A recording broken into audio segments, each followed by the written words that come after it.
This program provides education, not advice. See the truthayf.com disclosure page for details. This is where technology, innovation, and personal finance come together. This is The Truth About Your Future with Rick Edelman.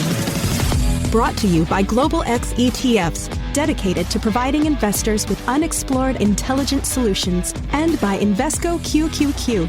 Anyone can become an agent of innovation with Invesco QQQ. Invesco Distributors, Inc. It's Monday, March 13th. Thanks for joining me. This podcast, as you know, is devoted to telling you about the future. And normally, that means I'm talking about technological innovation, exponential technology in particular. You know, I talk a lot about AI, robotics, 3D printing, nanotech, biotech, bioinformatics, neuroscience, machine learning, fintech, edtech, agtech, age tech, blockchain, digital assets, all this tech stuff. And yeah, these technological innovations are going to change pretty much every aspect of life on the planet. And there are profound implications of all of this for everything from college to career, home ownership, longevity, retirement security, leisure and recreation. But these aren't the only reasons that our future is changing. It's not just because of technological innovation. Society itself is changing as well. And yeah, we can probably attribute some of social changes to tech. I mean, the advent of social media, for example, has changed how we interact with each other. And we've seen changes in politics, mostly, sadly, the polarization of politics. We've seen gaps in race, gender, and wealth. All of this is evolving, and some of it pretty rapidly, exponentially. There's another aspect of society that's changing as well. That's what I want to talk with you about.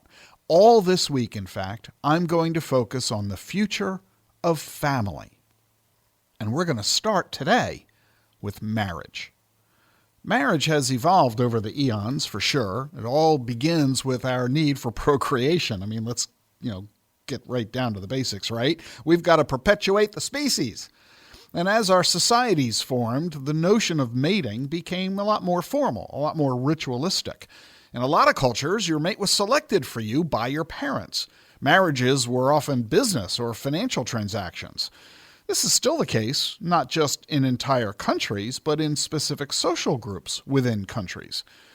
All marriages, though, have traditionally had one element in common. They've been between a man and a woman. In recent decades, though, this has evolved. Many marriages now consist of same-sex couples. The evolution of our marriage institution is not yet done evolving. Now we have a new element to consider, and this is going to be increasingly part of our future. The monogamous marriage is broadening, literally, into something that's called a polyamorous relationship. Polyamory is consensual non-monogamy, CNM for short. I'll say that again. Consensual non-monogamy, CNM. It's the agreement between a couple that they're going to have additional sexual or romantic partners. This includes swinging and open relationships. Now, before you turn this off, don't turn off this podcast yet, here's one quick statistic for you. 20% of U.S. adults have engaged in CNM at some point.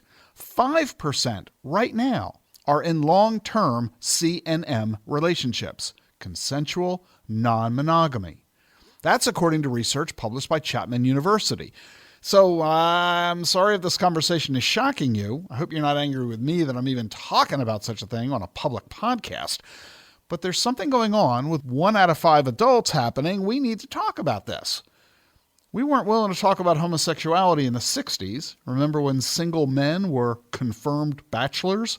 Remember when everyone was shocked when Rock Hudson, one of Hollywood's biggest heartthrobs, announced he had AIDS and disclosed he was gay? Well, that was then. Now, you're going to start hearing about polygamous relationships. The fact that you're hearing about it on this podcast is an indication of what's coming in the future. Now, if you find this idea offensive, and hey, I'm not taking a stand on this issue right here, I'm just telling you of its existence and its rising frequency in public dialogue, then you're with polyamory where we were with gays 60 years ago. Back then, legally, marriage was permitted only between one man and one woman. In fact, in a lot of states, that man and that woman had to be of the same color. Forget about being gay and wanting to marry. You couldn't even be of different races. Now, gay marriage and interracial marriages rarely raise eyebrows. Society has changed, and Congress has changed the law to keep up. So legally, same-sex couples are now allowed to marry. Biracial couples are allowed to marry too. But that's it. It's still illegal for triads and quads to marry. Gays and biracial couples who couldn't marry lost out on tax benefits and health care benefits and immigration benefits. And triads and quads are losing out today. So you can expect these folks and their advocates to become increasingly vocal, demanding equal rights, just like gays and biracial couples demanded and ultimately won. Who are you, who am I, to deny them these rights merely because you or I don't like their lifestyle? All this is already happening. A New York court has already ruled that the third partner of a deceased man should inherit their apartment. And a dozen states now allow triple parent custody of children. And in Massachusetts, several towns permit multi-person domestic partnerships. Yeah, you might be cringing at this entire conversation. People cringed at biracial and gay marriages too, often violently. And so, yeah, when you talk to polyamorous people, they'll tell you about the discrimination that they experience by employers and landlords and how they often lose custody disputes in court. No doubt about it. Being polyamorous today has all the stigma of being gay or in a biracial relationship in the past. You're going to see this stigma evaporate in the future. Already, in a recent poll by Gallup, 20% say they're okay with polygamy. That's a 4-fold increase in just 15 years. It's no surprise that younger adults are more okay with this than older adults. 40% of millennials say they're okay with people being in non-monogamous relationships. The older you get, the more that society becomes dominated by newer, younger generations, the more that polyamorous partnerships will be normalized in society. So if you hate this idea, the way that some people hated the idea of biracial or gay marriages, you can hold on to your beliefs and increasingly become in the minority, or you can reevaluate your views. Either way, this new social trend is going to grow. You're going to be hearing a lot more about it and engaging in it. In your community, whether you like it or not, it's all going to be happening more and more. That's the truth about your future. Tomorrow, another social trend that's new. Join me for that. And if you're listening to me on Apple Podcasts, make sure to subscribe and leave a review, including about this topic. I just might read it on the air. See you tomorrow. The Truth About Your Future is sponsored by Global X ETFs. Exponential technologies are transforming the world around us and creating investing opportunities along the way. Artificial intelligence, robotics, and 5G mobile networks are among the emerging technologies shaping the future. But is your portfolio keeping up? Visit globalxetfs.com to discover how you can invest in these and other disruptive innovations.